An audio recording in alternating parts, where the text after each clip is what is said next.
Trump ഇപ്പോൾ കാണാനില്ല, ട്രംപിനെ കാണാനില്ല എന്നാണ് കേൾക്കുന്നത്. ഇന്നലെ US കോടതി ട്രംപിനെ എടുത്ത് കുടഞ്ഞിരുന്നു. അതായത് തന്നെ പിടിച്ച് പ്രസിഡന്റ് ആക്കിയത് ഇന്ത്യയുടെ നെഞ്ചത്ത് കയറാനല്ല എന്നൊക്കെ പറഞ്ഞ്, ഇന്ത്യയുടെയും ചൈനയുടെയും നെഞ്ചത്ത് കയറാനല്ല. ഇതൊക്കെ എവിടുത്തെ താരിഫാണ് ഇതൊക്കെ. അതായത് നമ്മുടെ രാഹുൽ ഗാന്ധി എടുത്ത് ചോദിച്ച അതേ ചോദ്യം ട്രംപിൻ്റെ അടുത്ത് ചോദിക്കും. പലപ്പോഴും ട്രംപും നമ്മുടെ രാഹുൽ ഗാന്ധിയും തമ്മിൽ ഒരു സാമ്യം താരതമ്യം തോന്നാറുണ്ട്. ഇപ്പോൾ എന്തായാലും ഇപ്പോൾ ട്വിറ്ററിൽ ഇപ്പോൾ ട്രെൻഡിങ് എന്ന് പറയുന്നത് ട്രംപ് ഈസ് ഡെഡ്, അത് ട്രംപ് മരണപ്പെട്ടു എന്നുള്ള ഒരു വാർത്ത. അപ്പോൾ വ്യാജ വാർത്തയാണ്. അപ്പോൾ ഇതിൻ്റെ കാരണമായിട്ട് പറയുന്ന JD വാൻസ്, അവരുടെ വൈസ് പ്രസിഡന്റ്, കഴിഞ്ഞ ദിവസം കുറച്ച് നാൾ മുന്നേ പറഞ്ഞിരുന്നു, അതായത് ട്രംപിന് ഒരുപാട് ആരോഗ്യ പ്രശ്നങ്ങളുണ്ട്. അപ്പോൾ എനിക്ക് 200 ദിവസത്തെ പരിചയമുണ്ട്, എനിക്ക് 200 ദിവസത്തെ പരിചയം വെച്ച് അത്യാവശ്യമൊക്കെ കാര്യങ്ങൾ അറിയാം. ട്രംപ് ഒന്ന് എന്തെങ്കിലും പറ്റുകയാണെന്നുണ്ടെങ്കിൽ ഞാൻ നോക്കിക്കോളാം എന്നുള്ള രീതിയിൽ പറഞ്ഞിട്ടുണ്ടായിരുന്നു. അപ്പോൾ റേഡിയോയിൽ എന്തോ കൊടുത്ത ഇൻ്റർവ്യൂ ആണ്. അപ്പോൾ അത് പറഞ്ഞതിന് ശേഷമാണ് ഇപ്പം ട്രംപ് മിക്കവാറും ഷെഡിൽ കയറും എന്നുള്ള രീതിയിൽ അങ്ങനെ ഒരു ആഗ്രഹവും അമേരിക്കക്കാർക്ക് ഉൾപ്പെടെ ലോകത്തെല്ലായിടത്തും ഉണ്ട് എന്നാണ് കേൾക്കുന്നത്.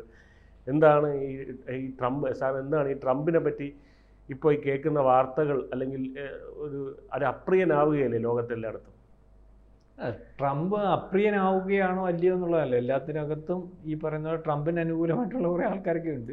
ഈ പറയുന്ന പോലെ ട്രംപ് ഇന്ത്യയിലുണ്ട്, ഇന്ത്യയിൽ ട്രംപിന്റെ ക്ഷേത്രം എന്നല്ല, ഇന്ത്യയിൽ ട്രംപിന് അനുകൂലമല്ല, ഇന്ത്യക്കെതിരായിട്ട് നിൽക്കുന്ന കുറെ ആൾക്കാരുണ്ട്. അപ്പം ഇന്ത്യക്കെതിരായിട്ട് നിൽക്കുന്ന ആരാണോ അവർക്ക് അനുകൂലമായിട്ട് വരും. ഇപ്പൊ തന്നെ ഇപ്പൊ അത് പറഞ്ഞുകൊണ്ട് ഞാൻ ആദ്യം ഇത് പറയാം. ഇപ്പൊ ഇന്ത്യക്കകത്ത് ഇപ്പൊ പറഞ്ഞ എന്തൊരു ആശങ്കയാണെന്നറിയാം. പ്രധാനമന്ത്രിക്കും ഇന്ത്യയിലെ ഈ പറയുന്ന പോലെ ബിസിനസ്സുകാരനും, അല്ലെങ്കിൽ ഇന്ത്യയിലെ വലിയ വലിയ അദാനി അംബാനി പോലുള്ളവർക്കും കയറ്റുമതിക്കാർക്കും ജോലി നഷ്ടപ്പെടുന്നവനും, അല്ലെങ്കിൽ ഇവിടുത്തെ ഇങ്ങനെ തന്നെ വേണമെന്ന് അതുമായിട്ട് ബന്ധപ്പെട്ട് നിൽക്കുന്നവരും പറയുന്നത് അവരെക്കാട്ടി സങ്കടം നമ്മൾ കണ്ടില്ല ചില യൂട്യൂബിലൊക്കെ വന്ന ചില ആൾക്കാർ. എന്നാലും ഇത് ചെയ്യാവൂ, ട്രംപ് പറഞ്ഞ താരിഫ് അങ്ങ് അനുവദിച്ചു കൊടുത്താൽ പോരെ. അതായത് ട്രംപിന് അനുകൂലമായിട്ട് അവന് വഴങ്ങിക്കൊടുക്കുന്ന ഒരു വ്യാപാര കരാറും, അല്ലെങ്കിൽ അവന് വഴങ്ങിക്കൊടുക്കുന്ന ഒരു സംവിധാനം ഉണ്ടാക്കി ഇവിടുത്തെ കൃഷിക്കാരനെ നശിപ്പിച്ച്, ഇവിടുത്തെ ഈ പറയുന്ന പാലുൽപാദനത്തിൽ 1ാം സ്ഥാനത്ത് നിൽക്കുന്ന ഇന്ത്യയെ നശിപ്പിച്ച് പോകുന്ന രീതിയിലേക്കുള്ള ഒരു കാര്യം. അപ്പം ഇതിനകത്ത് ട്രംപിനെ കാണാനില്ലെന്ന് പറഞ്ഞുകൊണ്ട് ഞാൻ പറയാം. അപ്പം ഇതാദ്യമേ പറഞ്ഞുള്ളൂ, ട്രംപിനെ കാണാനില്ലെന്ന് പറഞ്ഞാൽ ട്രംപ് മൊത്തത്തിൽ പെട്ടുപോയി. ഇനി അയാൾക്ക് വട്ടാണെന്ന് ചോദിച്ചാൽ എനിക്കത് പറയാൻ അധികാരമായിട്ട് പറയാനൊന്നും അറിയത്തില്ല. ഇയാള് എടുത്തിരിക്കുന്ന, അല്ലെങ്കിൽ ആ രാജ്യത്തിനെ ഈ പറയുന്ന പോലെ ഉയർത്തിക്കൊണ്ടുവരാനും സാമ്പത്തികമായിട്ട് ഉണ്ടായിരിക്കുന്ന ക്ഷീണം മാറ്റാനും അയാൾ എടുത്തിരിക്കുന്ന സാമ്പത്തികത്തോട് ബന്ധപ്പെട്ടുള്ള തീരുമാനങ്ങൾ, ആ തീരുമാനങ്ങൾ ഇപ്പം ആര് പരിശോധിക്കുമ്പോഴും പറയുന്നത് അത് ശരിയാവത്തില്ല, നാളെ കാലത്തെ തിരിച്ചടിക്കും.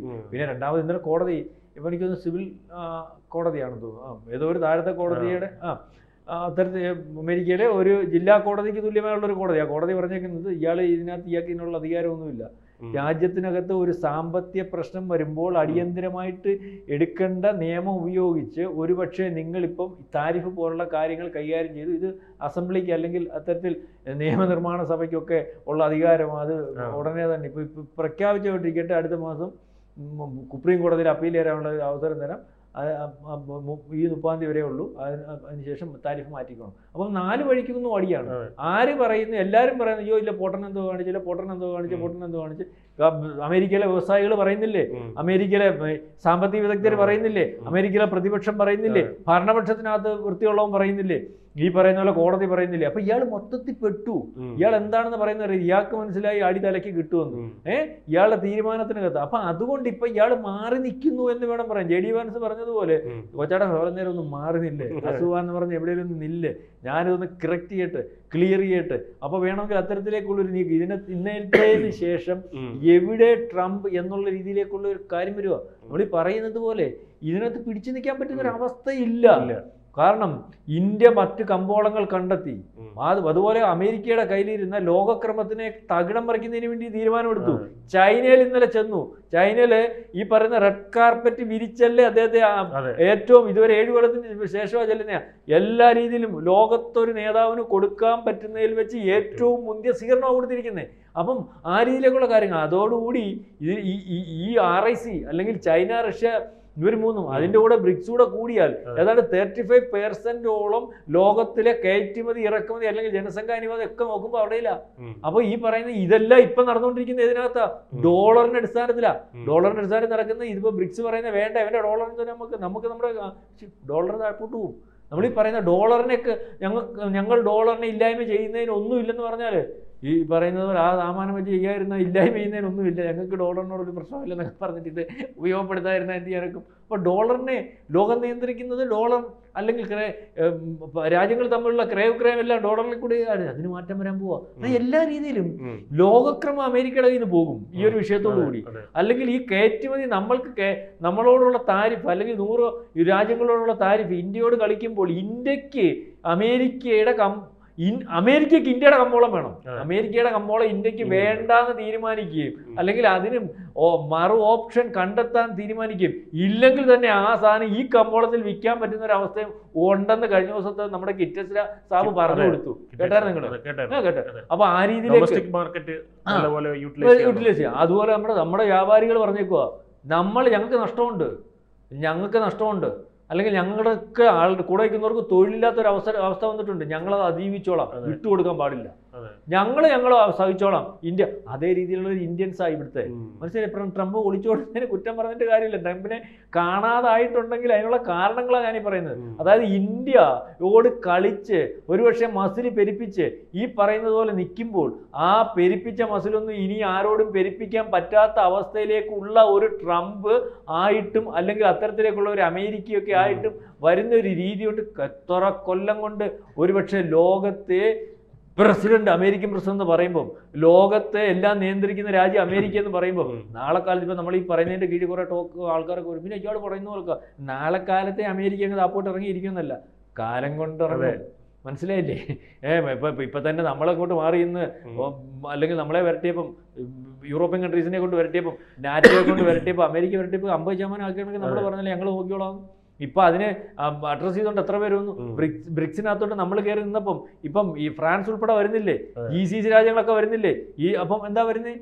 അപ്പം ഇതിനകത്ത് ഇവനെ ഭയക്കുന്നവർ ഈ ബദലൊരു ഓപ്ഷൻ കൊണ്ടുവന്നാൽ, അതായത് അമേരിക്ക ഭയക്കുന്ന ആൾക്കാർ അതിന് അപ്പുറത്ത് അവനെതിരെ നിൽക്കാനുള്ള ഒരു ലോകക്രമത്തിന് നേതൃത്വം കൊടുക്കാൻ ഒരാളുണ്ടായാൽ അതിൻ്റെ പുറകിൽ കൂടുമെന്നുള്ളതിന് തെളിവാണ് ഇപ്പോൾ അവിടുത്തെ വ്യവസായികളും അല്ലെങ്കിൽ സാമ്പത്തിക വിദഗ്ധരും പറയുന്നത്. ഇയാൾ ഇവിടെ നശിപ്പിക്കും സാമ്പത്തികമായിട്ട്, ഇന്ത്യക്കൊന്നും ചെയ്യാൻ പറ്റുന്നില്ല. ഈ ലോകക്രമവും വേർതിരിച്ച് അല്ലെങ്കിൽ നമ്മളുടെ കയ്യിലിരിക്കുന്ന അമേരിക്കയുടെ ഇരിക്കുന്ന ലോകക്രമവും ഇയാൾ ഇതോടുകൂടി നശിപ്പിക്കും. അതാണ് വരാൻ പോകുന്നത്. അതുകൊണ്ട് തന്നെയാണ് ഇപ്പം ആദ്യ വിജയ് ചോദിച്ചത് എവിടാന്നുള്ള കാര്യം ചോദിച്ചാൽ ആകെപ്പാടെ കയ്യിൽ നിന്ന് കമ്പോളം എല്ലാം പോയി, ഇല്ല പറഞ്ഞതുപോലെ എല്ലാം പോയി. ഇനിയിപ്പോൾ ഇവിടെ വന്ന് ഇങ്ങയുടെ കാലയിലോ കയ്യിലോ അങ്ങനെ പിടിക്കാമെന്ന് വെച്ചാൽ അതും നാണക്കേടില്ല. വീണ ജോർജ് ദേഹാസ്വാസ്ഥ്യം എന്നും പറഞ്ഞു പോയത് മുങ്ങിയതുപോലെ മുങ്ങി. പുള്ളിക്ക് ഇതുവരെ ഇല്ലാത്ത ദേഹാസ്വാസ്ഥ്യവും അല്ലെങ്കിൽ മറ്റു പല പ്രശ്നങ്ങളും കാര്യങ്ങളും ഒക്കെ ഉണ്ടാകുന്ന ഒരവസ്ഥയുണ്ട്.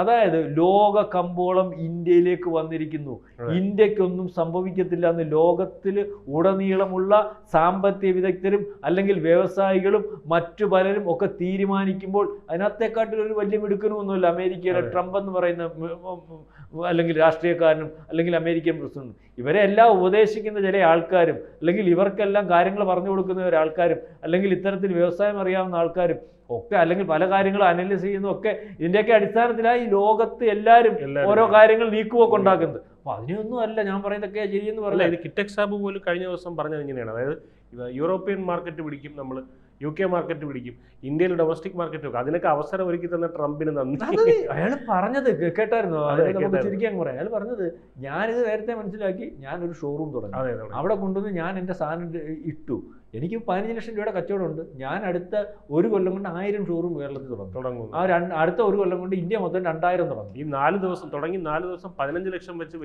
അതാ പറഞ്ഞത്. 2000 തുടങ്ങുമെന്ന്. 2000 തുടങ്ങും. എനിക്ക് ഇവിടെ കയറ്റി വിടുന്നതിനെക്കാട്ടി 6 ഇരട്ടി. എനിക്ക് ഇച്ചിരി റിസ്ക് ഉണ്ട്. നേരത്തെ ഞാൻ ഈ സാധനം ഒന്നും ഞാൻ കയറ്റി വിടുമായിരുന്നു. ഇപ്പൊ എനിക്ക് ഡിസ്പ്ലേ ചെയ്യണം, കടയെടുക്കണം, റിസ്ക് ഉണ്ട്. റിസ്ക് ഉണ്ട്. ആ റിസ്കിനകത്ത് എനിക്ക് 6 ഇരട്ടി ലാഭമുണ്ട്. അപ്പൊ വിജയ് മനസ്സിലാക്കേണ്ട ഒരു കാര്യം, ഇന്ത്യൻ കമ്പോളം വാങ്ങൽ ശേഷിയിൽ അത്രയും ബലമാണ്. അമേരിക്കയെ വരട്ടിയാലും ഒന്നും അവന് കയറ്റിവിടുന്ന സാധനം ഇവിടെ വിൽക്കാൻ അറിയാമെങ്കിൽ എല്ലാ സാധനവും വിൽക്കാൻ പറ്റുന്ന പ്രാപ്തമായിട്ടുള്ളൊരു കമ്പോളമുണ്ട്. ആ കമ്പോളത്തെയാണ് ലോകം കാണുന്നത്. ആ കമ്പോളത്തെ അമേരിക്ക അല്ലെങ്കിൽ വേണ്ടെന്ന് വെച്ചാൽ, അവൻ്റെ ഇഷ്ടത്തിന് കൊടുക്കത്തില്ലെന്ന് വെച്ചിട്ട് പുറകോട്ട് വലിച്ചാൽ നമ്മളുടെ സാധനം അവിടെ കൊടുക്കും, നമ്മൾ ഈ സാധനം വേറെ വിൽക്കും. നരേന്ദ്രമോദി അങ്ങനെ പറഞ്ഞു, ഞാൻ ഏറ്റെടുത്തിരിക്കുന്നു, ഞാനിത് വിൽക്കും. മാത്രമല്ല ഈ അമേരിക്ക ഇപ്പം നമ്മളെ പറ്റിയാൽ നമുക്ക് അതുപോലൊരു കമ്പോളമുണ്ട്. ആ കമ്പോളത്തിലേക്ക് വരാൻ വേണ്ടി യൂറോപ്യൻസ് നിൽക്കുക, നാറ്റോ ഇരിക്കുക, അല്ലെങ്കിൽ അറബി രാജ്യങ്ങൾ ഇരിക്കുക.